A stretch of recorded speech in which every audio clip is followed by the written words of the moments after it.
Tatlong estudyante sa Davao City na umano'y nag-cutting classes ang nalunod ng magtungo sa ilog para maligo.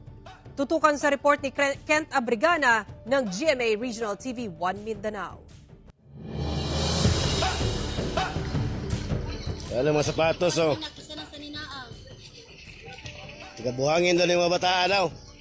Tulong-tulong sa paghahanap ang mga residente sa isang sapa sa Liloan Riverside, Purok Sunflower, Mandog sa Davao City. Ito'y matapos malunod ang tatlong bata na naligo sa nasabing sapa alas 3 Biyernes ng hapon. Matapos ang ilang minutong paghahanap. Dua kabuk! Isa-isang na-recover ang katawan ng tatlong bata at tulong-tulong sa paghila ang mga residente para maiahon mula sa tubig ang mga biktima. Sinubukan pang i-revive ng mga rescuer ang mga bata pero ideklara na ang mga ito na dead on arrival sa ospital. Kini mga bata is na sa ilahang klase, no? And then without permission from the teachers, kaya pag yun na i-allow sa mga teachers, then mga ginikana nila is wala po makabalo nga mangaligo sila anak nga sapa.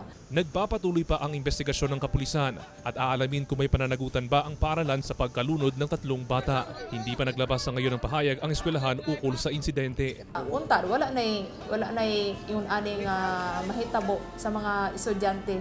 Labi na nga during aning nga time, sir, is ting klase pa. Ang ato alang yung hangyo ani sa mga principals to remind the students nga kung time sa klase gyud dili mag cutting classes. Mula sa GMA Regional TV 1 Mindanao, Kent Abrigana, nagbabalita para sa GMA Integrated News.